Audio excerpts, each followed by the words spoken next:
비유라고 알려져 있는 그런 말씀입니다. 예수님이 비유를 통해서 하나님의 나라가 어떠한 것인지를 우리에게 가르쳐 주셨습니다. 그래서 예수님의 비유 이야기가 많이 있죠. 그런데 그 비유 이야기 중에서도 가장 많이 흔히 이제 사용되는 비유가 뭐냐면 잔치입니다. 하나님의 나라를 우리에게 알려주실 때 어떤 그런 이미지, 상징성을 말할 때 잔치를 이야기합니다. 특히 이 혼인잔치처럼 이 잔치는 특징이 있죠. 잔치는 뭐냐면 먹을 것을 많이 준비해서 손님을 초대하고 그 손님들과 함께 먹고 마시면서 축하하고 축하받고 즐거워하는 그런 자리가 바로 잔치입니다. 하나님의 나라를 이 잔치에 비유한다는 것은 뭐냐면 하나님의 나라가 이 잔치와 같이 우리에게 풍요롭다라고 하는 겁니다.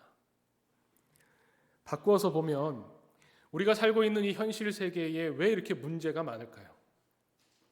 왜 이렇게 이 세상을 살아가는 것이 어렵고 힘들고 고통스럽다고 느껴지는 게 많은가라고 봤을 때 뭐 많은 원인이 있겠지만 그 중에 핵심적으로 꼽을 수 있는 것 중에 하나가 바로 결핍입니다.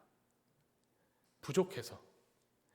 그냥 먹을 것만 잔치의 상징성으로 놓고 봤을 때 먹을 것만 봐도 먹을 게 부족하면 형제가 5명인데 닭다리는 2개밖에 없다면 그럼 어떻게 되죠?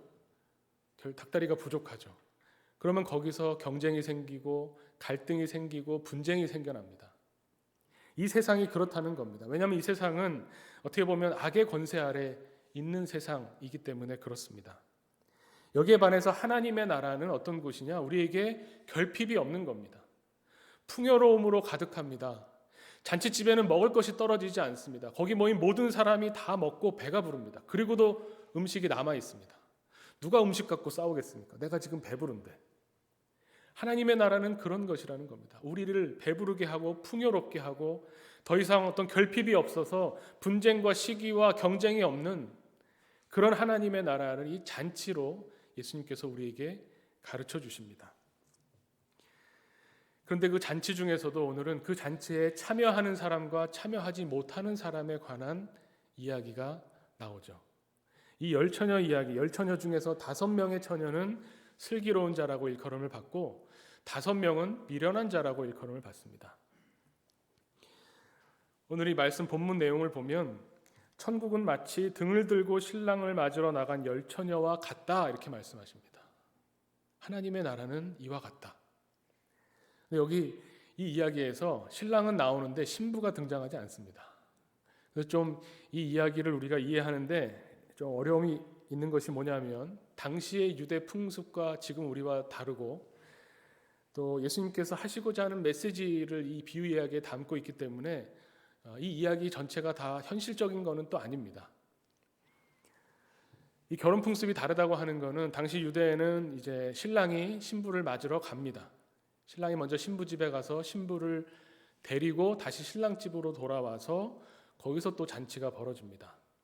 근데 오늘 예수님의 이 이야기에서는 신부 이야기가 전혀 없기 때문에 신랑이 신부를 데리러 간 건지 신부를 데리고 신랑 집에 온 건지 정확하지 않은데 그게 그렇게 중요하진 않습니다. 예수님의 이야기에서는 어떻게 보면 예수님이 비유 이야기를 들려주실 때 그 비유 이야기에는 우리의 현실 세계를 반영한 부분이 유대인들의 얘기로는 한 50% 정도 있습니다. 유대인들이 비유를 많이 사용하는데요. 예수님도 그 유대 당시 풍습에 유대인들의 보러 알아들으라고 비유를 말씀하시는데 비유에는 현실적인 내용이 50% 정도 들어있고 나머지 절반은 현실과는 다른 메시지를 전하기 위한 내용으로 채워지죠. 100% 현실이라면 그냥 어제 옆집에서 있었던 일, 이거는 뭐 아무런 메시지가 전달이 안 되니까 소재는 현실에서 가지고 오지만 그 이야기의 핵심적인 내용이 담겨 있다는 겁니다. 보통 그것이 뭐냐면 사람들이 알고 있는 이야기이기 때문에 기대를 하다가 그 기대가 허물어질 때, 기대했던 내용 전개와 달라질 때 이것은 무슨 이야기지? 라고 하면서 그 메시지를 찾아보게 된다는 겁니다. 오늘 이 10처녀 비유 이야기도 마찬가지입니다. 우리가 결혼 풍습은 다르기 때문에 그런가 보다 하고 넘어갈 수 있는데 이 이야기에서도 예수님이 당시 사람들이나 우리나 생각하지 못했던, 기대하지 못했던 어떤 지점이 있다는 거죠. 또 반전이 일어나게 됩니다. 그 반전이 어느 부분일까요? 방금 이 성경 봉독을 통해서 이야기를 쭉 읽었는데 별로 이상하지 않으세요? 유대는 그랬나 보다. 여기는 뭐랄까요? 그 기름이 떨어지면 불을 못 밝히는구나. 그런데 또 한번 잔치집에 한번 문이 닫히면 못 들어가나 보다. 뭐 이렇게 생각하면 이게 비유 이야기가 아닙니다. 현실을 그대로 이야기한 거라면 메시지가 담기기 어렵겠죠. 비유 이야기의 내용 자체를 놓고 볼 때 반전이라고 할 만한, 당시 사람이나 우리나 기대하지 못했던 이 사건이 왜 이렇게 전개되지? 라고 하는 부분은 어디 있냐면, 이 미련하다고 생각되는 기름을 준비하지 못한 5 처녀가 거절을 당합니다. 2번 거절을 당해요. 처음에는 이 기름을 준비한 5명에게 가서 우리 기름 좀 나눠 쓰자라고 요청합니다. 그런데 그걸 거절합니다. 또 좀 늦게 그 잔치집에 도착해서 문 열어달라고 하는데 잔치집 주인으로부터 거절당합니다. 이 거절이 그냥 그때는 그랬나 보다라고 하면 아무런 반전이 안 되지만, 누구에게나 인간이라면 보편적으로 가지고 있는 인지상정으로 볼 때 아니 이게 왜 거절당할 만한 일인가요? 기름 좀 나눠 쓰자고 하면 나눠주면 되지. 그렇죠. 기름을 좀 나눠주는 게 오히려 이 슬기롭고 착해 보이는 여인들의 행동일 텐데, 이 슬기롭다고 일컫는 5명이 끝까지 안 줍니다. 안 돼. 나눠 쓰면 안 돼. 너네 가서 사와. 그래서 사러 갑니다. 이걸 보면 당시에는 잔치가 있으면 밤늦게까지 기름집이 문을 열어서 기름을 팔았나 보다. 근데 기름을 사왔다는 내용도 또 없습니다. 아무튼 다시 돌아왔는데 문이 닫혔다고 못 들어오게 합니다. 이것도 너무 이상합니다. 보통 잔치를 열면 잘 모르는 사람이 와도 받아는 주죠. 축하해 주러 왔다는데 내가 저 사람 잘 모르는데 저 사람 누구야? 이러면서, 물론 초대장이 반드시 필요한 잔치가 있겠지만 보통 이렇게 농경사회에서 집안에서 결혼잔치가 열리면 누구나 와도 환영합니다. 근데 이 5명에게는 거절합니다. 그 거절하는 또 이유가 늦었으니 안 된다 이런 게 아닙니다. 오늘 말씀을 보면 뭐라고 거절하냐면 12절에 보면 내가 너희를 알지 못하노라 하면서 거절합니다. 그러니까 이게 이야기 전개가 뭔가 여기서 이제 뭐 부자연스러운 겁니다. 왜 그렇게까지 기름을 빌려주지 않았을까? 그리고 그 좀 늦었다고, 기름 좀 늦게 가지고 왔다고 문을 안 열어주면서 나 너희 모른다라고 이렇게 거절을 할까? 여기에 예수님의 비유 이야기에 핵심적인 메시지가 담겨 있다는 거죠. 이 2가지, 우리가 이야기를 읽으면서 이 2가지 질문을 던져야 되고 생각을 해봐야 됩니다. 왜 예수님이 이렇게 이야기하셨을까? 이 2번의 거절이요. 그리고 또 하나 있습니다. 예수님이 이 이야기를 다 해주신 다음에 교훈을, 마지막 결론을 내려주시죠. 그것이 13절의 말씀입니다. 그런즉 깨어 있으라. 내용과 맞나요? 그렇지, 깨어 있어야지. 깨어서 신랑이 오는 것을 기다려야지 라고 생각하는데, 스토리 내용을 쭉 읽어보면 어떻습니까? 10처녀 중에 슬기로운 5처녀는 안 자고 미련한 5처녀만 잤나요? 아닙니다. 5절에 보면 신랑이 더디옴으로 다 졸며 잘세 이렇게 나오죠. 10명이 다 같이 졸고 잤다는 겁니다. 그런데 왜 교훈이 깨어 있으랍니까? 이 슬기로운 5명도 자고 있었는데요. 이게 안 맞아가지고 어떤 제가 해석까지 봤냐면, 졸았던 사람들은 슬기로운 처녀고 잤던 사람들은 미련한 처녀라. 조는 것과 자는 것이 어떻게 똑같냐? 조는 건 봐줘도 자는 건 못 봐준다. 뭐 이렇게까지 해석해야 되겠습니까? 그런 건 아니죠. 보면 다 졸고 잤다고 합니다. 10명이 다 졸은 겁니다. 다 잔 겁니다. 그러면 깨어있으라라고 하면 10명한테 다 해당되는 말이죠. 저 같으면요, 이 이야기 내용에 합당한 교훈, 결론이라면 저 같으면 뭐라고 하냐면, 그러니 너희들은 기름을 준비해라. 이게 더 그럴듯하지 않으세요? 예수님의 깨어있으라라는 교훈보다 기름을 준비해라가 이 내용하고는 더 잘 맞습니다. 기름을 준비 안 했기 때문에 5명은 신랑을 맞지 못한 거죠. 잔치에 들어가지 못한 겁니다. 하나님 나라에 못 들어갔다는 얘기입니다. 그러면 기름을 준비하라고 하셔야 될 텐데 왜 깨어있으라고 하셨을까? 그냥 쭉 읽으면 성경에서 그러니까 그런가 보다 하지만 지금 이 말씀이 우리에게 주는 말씀이시기 때문에 21세기 한국 사회를 살아가는 우리의 눈으로도 이 이야기를 다시 한번 재구성해 볼 필요가 있는 겁니다. 우리 눈으로 재구성해 보면 이렇게 두 가지 뭔가가 자연스럽지 못한 부분이 나옵니다. 그럼 이걸 놓고 예수님께서 어떤 의도로 이런 말씀을 하셨는가? 이거를 한번 봐야 되죠. 먼저 이 내용에서 보면 성경에서 말하는 슬기로운 다섯 처녀와 미련한 다섯 처녀가 구분돼서 나오는데 이 구분에 동의하실 수 있습니까? 기름을 준비했기 때문에 이 다섯 명은 슬기롭고 기름을 준비 안 했기 때문에 이 다섯 명은 미련하구나. 이게 성경이 제시하는 슬기로움과 미련함의 기준이라면 저는 지금 봤을 때 이 누가 슬기롭고 누가 미련하다 말하기가 참 어렵다고 생각합니다. 특히나 만약에 신랑이 일찍 왔다면 어떻게 될까요? 오늘 이 열처녀 비유의 사건의 발단은 신랑이 더디옴으로 거기서부터 문제가 다 시작이 됐습니다. 근데 만약에 신랑이 빨리 왔다면, 그날과 그때를 우린 모르죠. 신랑이 빨리 왔다면 어떻게 될까요? 슬기로움과 미련함이 뒤바뀝니다.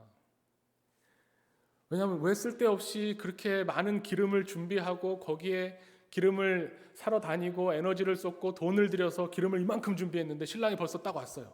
이 기름은 다 쓸모없는 낭비가 돼버립니다. 요즘 말로 하면 가성비가 떨어지는 겁니다.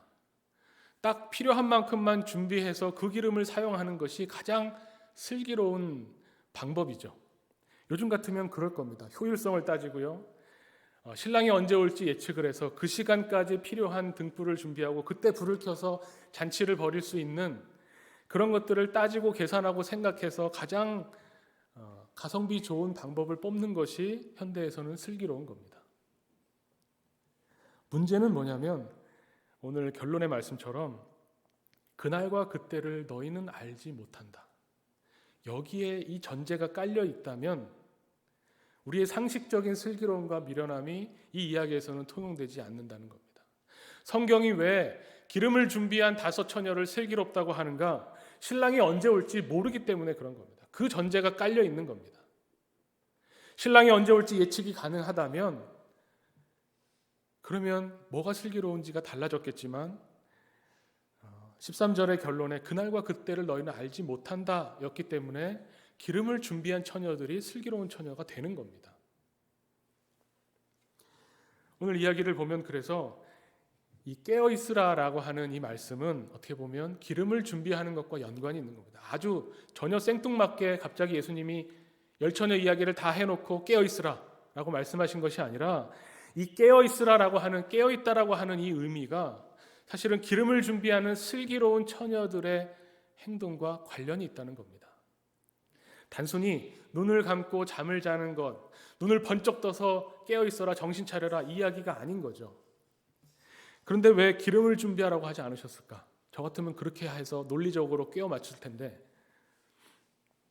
제가 그런 상상을 한번 해봤습니다. 만약에 이 13절에 그러니 너희는 기름을 준비하라 이렇게 되어 있었다면 어떻게 될까요?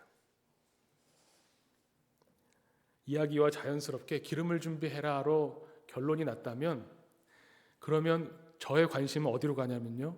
기름에 갑니다. 저 기름이 뭘까? 저걸 준비해야 잔치에 들어가는데 저 기름을 내가 가지고 있어야 저 잔치 하나님 나라에 들어가는구나. 그 기름이 과연 뭘까?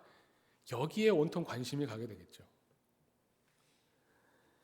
그래서 이 기름에 대한 이 기름이 뭐냐에 대한 해석들이 분분합니다. 교회 역사에서 전통적으로 가장 많은 해석은 이 기름은 성령이다. 이렇게 해석을 많이 합니다. 또 어떻게 해석하기도 하냐면 이 열처녀들이 들고 있었던 등은 주님의 말씀이고 이 등을 밝히는 이 기름은 그 말씀을 행하는 것이다. 이렇게도 해석을 합니다. 그런데 이렇게 기름에 관심 갖게 되고 기름을 준비하는 것에 관심을 쏟게 되면 어떤 일이 벌어지냐면 이 기름을 얼마나 내가 준비했는가, 기름을 얼마나 가지고 있어야 되는가, 얼마나 채워놨는가, 이 기름의 양에 또 관심 갖게 됩니다. 주님이 오실 때가 언제인지 모르기 때문에 내가 충분한 양의 기름을 저장해 놔야 되는데 이것이 성령이라면 우리 마음대로 안 되니까 논외로 하지만 만약에 이것이 말씀을 듣고 행함이라면 내가 행하는 그 행함이 얼마나 쌓이고 축적되어야 내가 하나님 나라 잔치에 들어갈 만큼의 충분한 양이 될까? 여기에 관심 갖게 되는 겁니다. 그래서 이 말씀은 기름을 준비하라는 결론으로 가지 않는 겁니다. 왜냐하면 예수님이 그토록 외식하는 자들을 비판하셨는데 기름을 준비하라는 결론으로 가면 또 외식에 빠지게 되기 때문에 그런 거죠. 우리들은요, 너무나 순차적으로 이 기름을 준비하고 기름을 쌓고 내가 더 많이 쌓았냐, 저 사람이 더 많이 쌓았냐, 항상 비교하기를 좋아하고 이런 습성들이, 이런 본성들이 있습니다. 예수님께서 마태복음 5장에 하나님 나라의 새로운 교훈을 가르쳐 주시면서 그때 지적하셨던 것, 대표적인 것 세 가지가 뭐냐면 구제와 기도와 금식이었습니다. 이것이 어떻게 보면 성경 말씀에 있는 말씀을 행하는 겁니다. 이 말씀을 행함에 있어서 가장 잘 행하는 사람들이 바로 바리새인들입니다. 그런데 예수님은 그 바리새인들의 행함을 놓고 외식이라고 비판하십니다. 왜 그럴까요? 예수님이 그렇게 비판하신다고 해서 구제하고 기도하고 금식하는 걸 하지 말라고 하시는 게 아닙니다. 행함이라고 하는 결과는 똑같아도 이 행함을 하는 그 마음, 동기, 그 의도가 하나님의 뜻에 합당해야 된다는 겁니다. 더 어렵죠. 다른 사람을 도울 때에 남에게 보이려고 도우면 똑같은 구제여도 안 됩니다. 외식입니다. 그런데 오른손이 하는 걸 왼손이 모르게 구제하면 그것은 하나님께서 원하시는 행함을 하는 겁니다. 그래서 예수님의 말씀이 우리에게 전해질 때 기름을 준비해라 이런 어떤 행위로, 행함으로 눈에 보이는 측정될 수 있는 양으로 가는 것이 아니라 깨어 있으라. 근데 이 깨어 있음은 결국 기름을 준비하는 것과 같은데 기름을 준비할 때 그 기름이 중요한 게 아니고 양이 중요한 게 아니고 뭐냐면 기름을 준비하는 마음이 중요한 겁니다. 어떤 마음으로 기름을 준비했을까? 어떤 마음으로 기름을 준비하는 것이 신랑이 오는 것을 기다리면서 깨어 있는 것인가? 여기에 오늘 말씀에 핵심이 들어있는 거죠. 이 다섯 처녀와 두 다섯 처녀가 있죠. 슬기로운 다섯 처녀는 기름을 준비했습니다. 근데 기름을 준비할 때 그냥 준비한 행위만 보는 게 아니라 그 마음을 한번 들여다보면 어떨까요? 우리가 기름을 준비해 본 적이 없으니까 그렇다면 저는 선물을 생각해 봤습니다. 우리 선물 많이 주고 받으시죠? 특히 이제 연말이 다가오고 있는데 가족끼리도 그렇고 그동안 가까운 분들하고도 그렇고 선물을 주고 받습니다. 선물을 주고 받을 때 주는 사람이 더 좋은가요? 받는 사람이 더 좋은가요? 선물 받는 게 더 좋으신가요? 주는 게 더 좋으신가요? 네, 뭐라고 하기 어렵죠. 저는 받는 것도 좋아하고 주는 것도 좋아하는데요. 받는 거는 선물을 받을 때 뭔가 좋은 게 생겨서 좋습니다. 근데 선물을 줄 때는 이 좋은 게 최소한 2번은 되죠. 선물을 준비할 때, 이 선물을 받는 사람이 기뻐하겠구나. 이 선물을 받을 때 얼굴이 환해지면서 웃는 그 모습을 상상하면서 선물을 준비하죠.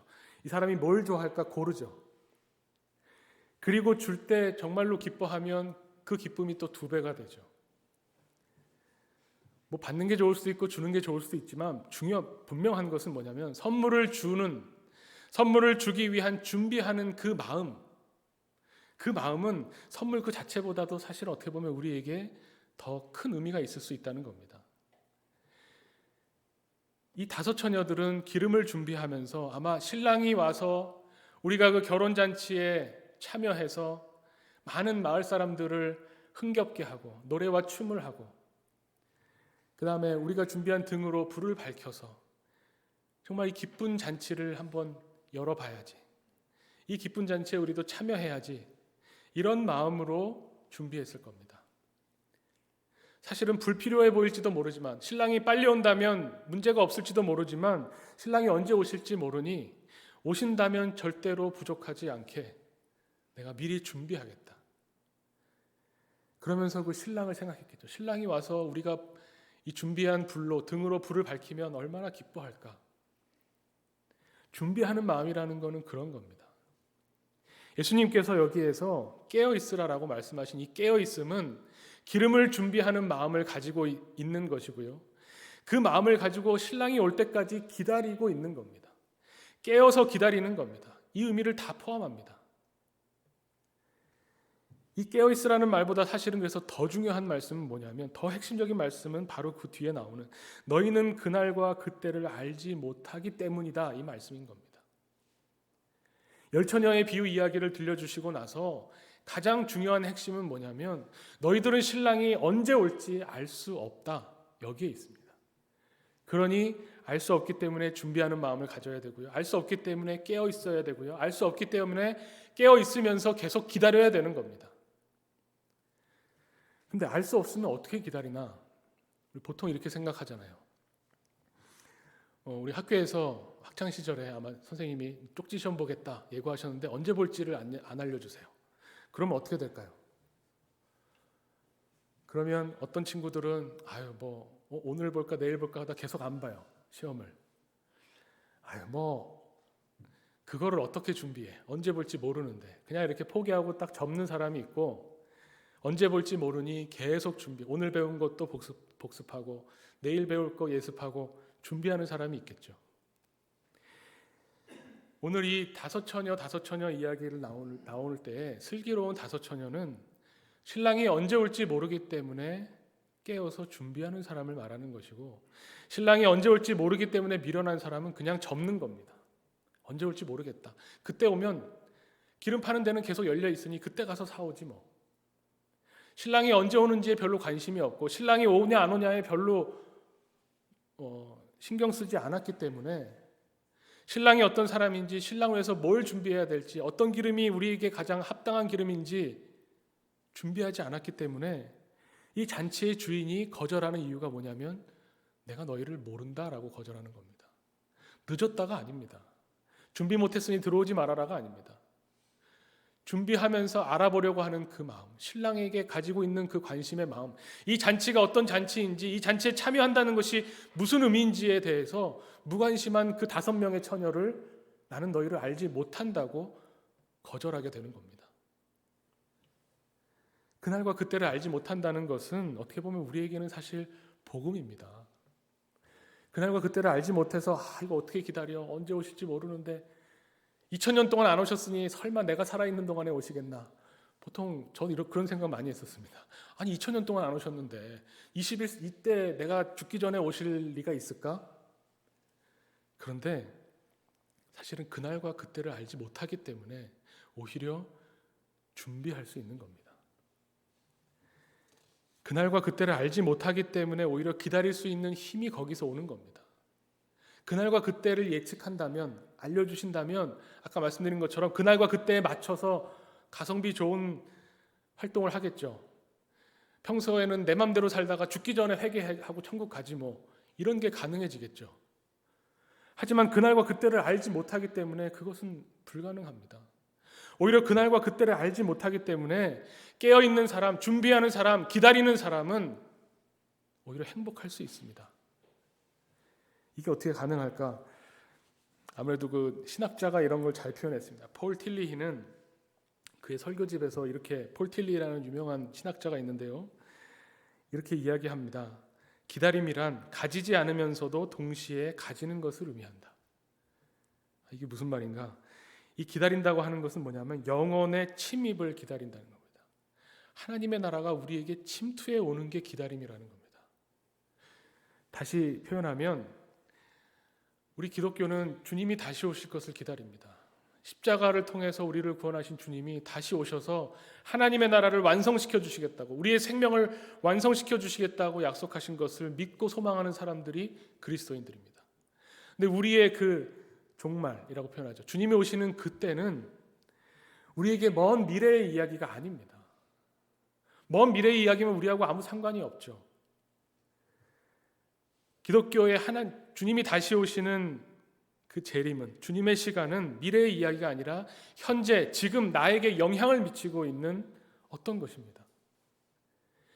미래에 주님이 오시는 그날 때문에 지금 내 행동이, 지금 현재 나의 삶이 바뀌고 변화되는 것, 그것이 기독교의 핵심입니다. 예수님이 이 땅에 오셔서 공생애 때 처음으로 선포하신 것을 가장 잘 보여주는 게 마가복음 1장 15절에 나옵니다. 때가 찼고 하나님 나라가 가까이 왔으니 회개하고 복음을 믿으라. 여기서 주님 말씀하시죠. 때가 찼다라고 말씀하십니다. 그날과 그때는 아무도 모르지만 때가 이미 찬 겁니다. 하나님의 나라가 저 멀리 있는 것 같이 느껴지시죠? 저도 많이 그럽니다.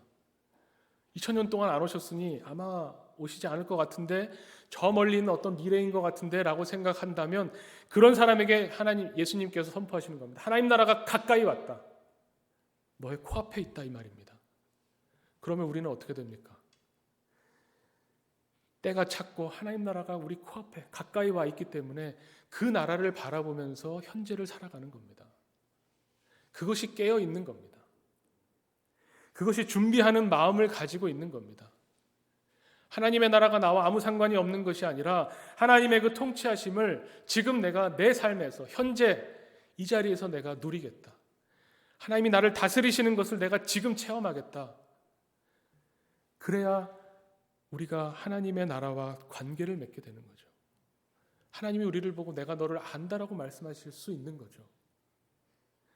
우리의 관심은 여기에 있습니다. 우리의 마음은 여기에 있습니다. 준비하는 마음의 이 집중은, 핵심은 신랑이 오는 그때, 그 신랑에게 가 있을 때, 그때 우리가 깨어 있을 수 있는 거고, 기다림이 행복한 겁니다. 우리가 보통 하나님의 나라를 뭐라고 표현하냐면 이미 하나님 나라가 우리에게 왔다고 이야기합니다.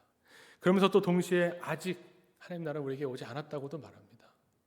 이미와 아직의 경계선에 있는 이 하나님의 나라가, 예수님께서는 이 나라를 때가 찼다라고 표현하시고 하나님 나라가 가까이 왔다라고 표현하시면서 이 나라를 지금 앞당겨서, 미래를 지금 앞당겨서 현재에 살고 체험하는 그것을 주님께서는 깨어있으라고 표현하셨습니다. 그날과 그때를 모르기 때문에, 그날과 그때를 안다면 이렇게 살 수 없을 겁니다. 우리는 그날과 그때를 모르기 때문에 지금 그날을 바라보며 살게 됩니다. 영원한 하나님이 우리의 현재 시간 속으로 침투해 오시는 것, 영원한 하나님이 우리에게 임재해 오시는 것, 이것이 과거와 현재, 미래를, 시간을 초월하셔서 영원의 시간 속에서 우리에게 다가오시는 바로 그 하나님의 임재를 경험할 수 있는 방법이 바로 오늘 이 열처녀의 비유 이야기에 담겨 있습니다.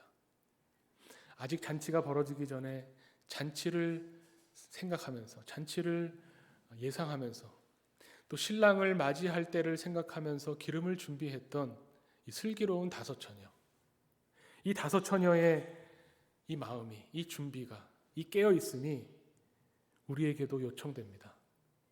하나님의 나라를 현재, 지금 우리의 삶 속에서, 우리의 생활 속에서 체험하고 누리고 살아가는 그런 우리 하나교회 공동체 되기를 간절히 축원합니다. 함께 기도하겠습니다. 하나님 아버지, 감사합니다. 우리가 하나님의 나라를 바라보고 하나님의 나라를 소망하며 이 세상을 살아갑니다. 우리에게는 먼 미래의 일이 아니고, 우리와 상관이 없는 일이 아니고, 지금 우리에게 다가오셔서 하나님의 나라, 하나님의 통치하심을 앞당겨 맛보게 하시는 그 주님의 인재하심을 우리가 바라봅니다. 주님, 우리에게 오셔서 우리와 함께하여 주시고 우리와 동행하여 주시옵소서. 우리 한 사람 한 사람이 하나님 나라의 백성으로 이 세상에 서서 하나님이 우리에게 원하시는 이 복음을 전파하며 하나님의 사랑을 세상에 드러내는 주님의 제자 공동체가 되게 하여 주시옵소서. 예수 그리스도의 이름으로 기도하옵나이다. 아멘.